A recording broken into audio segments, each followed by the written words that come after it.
Hey everybody, JK Calloway here at Real JK Calloway, coming at you with the results for this week's hashtag skirmish game. And this week we played hashtag my perfect Valentine's date. It's coming up on Monday. Everyone's so excited. We didn't trend this week, but that's alright. Lots of really funny, original, for the most part. We'll get to you. But otherwise, really original stuff. So, thank you all for playing along. Really good stuff. Make sure you click on the hashtag itself, start scrolling, meet new people, have a good time. So now let's get right into it. Our top 10 for this week's hashtag skirmish game, hashtag my perfect Valentine's date.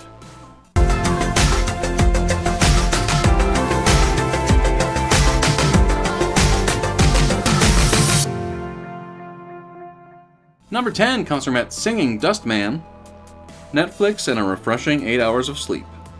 For anyone out there with overly demanding jobs or kids or a marriage or any combination of those three, you know how rare 8 hours of sleep can be. Like, I work till midnight every night. I work the second shift because my wife is a teacher. She works the first shift, and we have to do it that way because I live in Minnesota, and holy crap, daycare prices. Oh my god. So yeah, we have to go that route and rarely see each other and almost get sleep. Yeah. As soon as they're both in school, I can switch to first shift and might see my wife on occasion and might actually get some sleep. So here's hoping I don't die in the next 2 years because the sleep should be nice.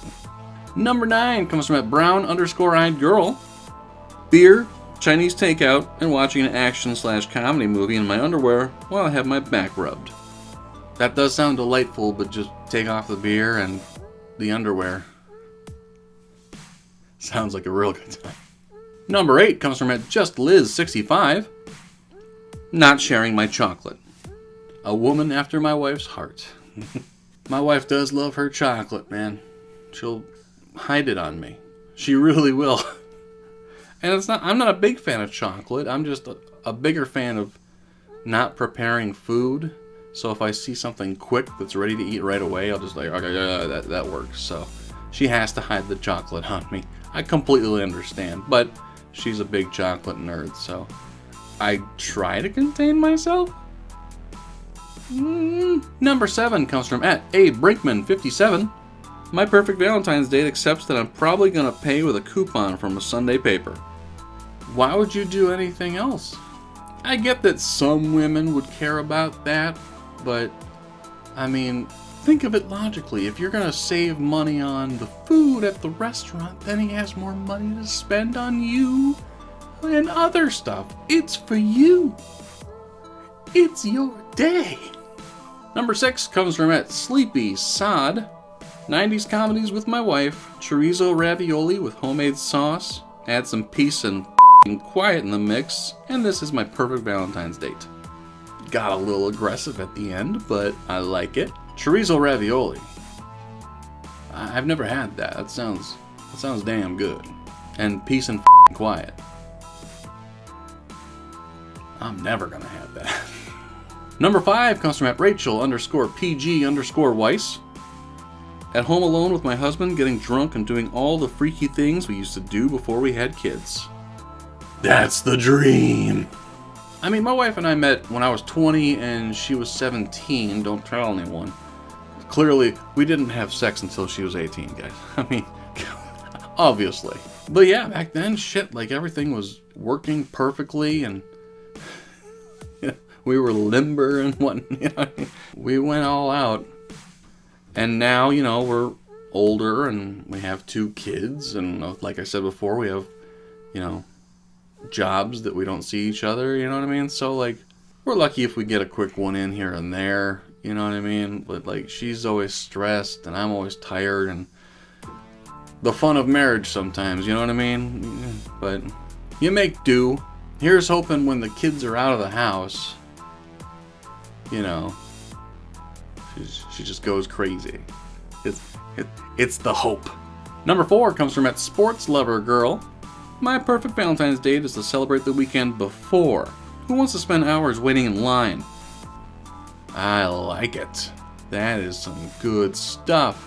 I'm trying to think if I've actually ever been out on a Valentine's date personally. Like, I met my wife so young, and we were best friends right away, and we both kind of scoffed at the whole Valentine's thing, so I think we always more or less avoided it. We're due for a nice dinner, you know what I mean? Like, we're going out this Saturday, but we're going out with friends and our kids, so it's not really a Valentine's thing, but it'll be good food. Romance.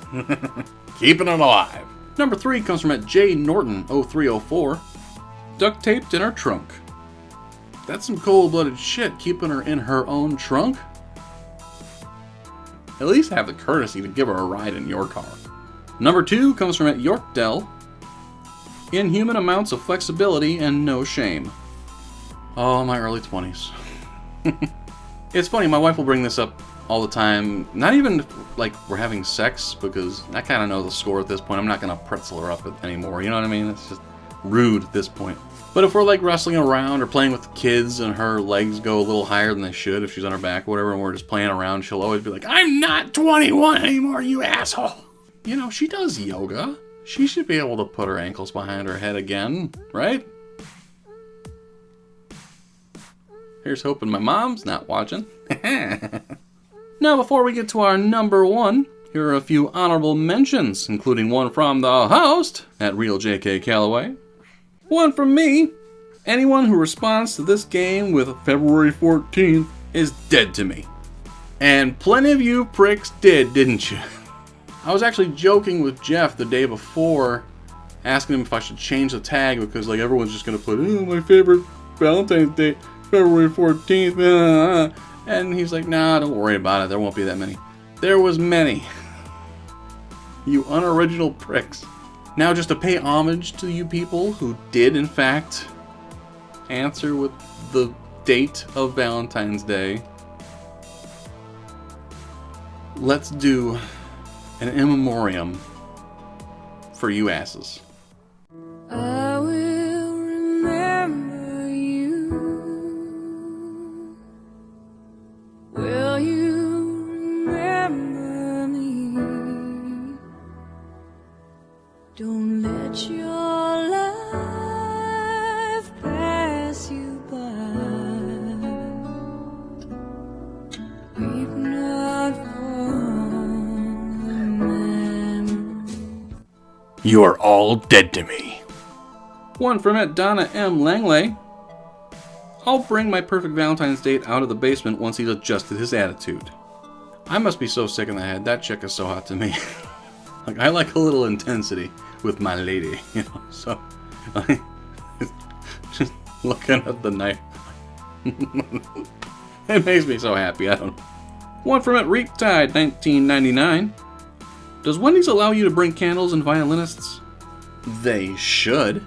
Is there anything more romantic than curly fries? Do they have curly fries? Or is that Arby's? That might be Arby's. I don't know. I don't eat either one of them. One from J. Marie C. 36. My perfect Valentine's date is by not celebrating it and staying home in our PJs and watching the ID channel. I don't know what the ID channel is, but the whole just staying home in the PJs. Absolutely. That's the best. Is there anything better than just hanging out, cuddling up on the couch, watching some TV? Like, every night I have off, we at least hang out for a couple hours on the couch and just cuddle and watch some TV and talk about our day and whatnot. And like lately it's been This Is Us. If you watch that, kick to the gut every single week. That's like my favorite thing. It's just hanging out and putting my arm around her and relaxing. It's the best. And one from Kristen RN202. An overnight getaway for myself. I've been trying to figure out a way to do this for Siobhan, my wife, for a while, and just have a way for her to just go out for a weekend and just stay away and let me take care of the boys. And then I remember I would have to stay with the boys, and I'm lazy. You know, this is something I really should do. It's a good idea. Just give her a weekend off, send her to a hotel or something, and just get pampered for a weekend, sleep, sleep as much as she wants for a weekend, go out drinking with her girls, you know. I should do it. Like, we should make those plans. So, Siobhan, when you watch this, because I force her to watch these, she doesn't want to. She doesn't find me funny at all. But no, when you watch this, let's make plans for that to happen. Let's figure out a weekend that I'm off from work, and you can just go hang out somewhere for a weekend. You know what I mean? Like, just go to a hotel, go get massaged all weekend. I mean, don't tell me the details. I don't want to know. But really, we should do that. It's a good idea. Because I loved it. And our number one for this week's hashtag skirmish game comes from DickDaz0891. Honestly, I just want to have sex without having to be quiet or hide from kids. That's the dream! Like, when I grew up, my parents were downstairs. My dad built another bedroom downstairs. So they were downstairs, me and my brother were upstairs, and they were not worried about noise. They could have given a shit if we heard them, man. It was like they had a healthy go of it. Like, it was, I don't want to say nightly, you know, because I blocked out a lot of it. But yeah, it was a healthy amount of time. Like, it was almost like when I heard that, I knew it was time to go to sleep. Gotta get a basement. That's job one at this point, because I needs me some more sex. And I needs my wife to be a little more open and free and vocal. You know what I mean? Like, she's kind of subdued. She doesn't want to be that mom that makes the noise and freaks out her kids. I want her to be the mom that does that. And there it is, my friends, our top 10 for this week's hashtag skirmish game. Hashtag my perfect Valentine's date. Thank you everyone for playing along. Really funny stuff. Before we let you go, make sure you do download the hashtag Roundup app. Consolidates all the best weekly hashtag games. As you know, it's a bounty of goodness. Of course, on the app is the hashtag skirmish game, which we play every single Friday, 11:30 a.m. Eastern, 8:30 a.m. Pacific. And of course, for me, make sure you hit that subscribe button. I think we're up over 430 now, so we're crushing it, doing real great. Gonna be able to monetize in 6 to 8 months. My name is J.K. Calloway. We'll talk to you next time.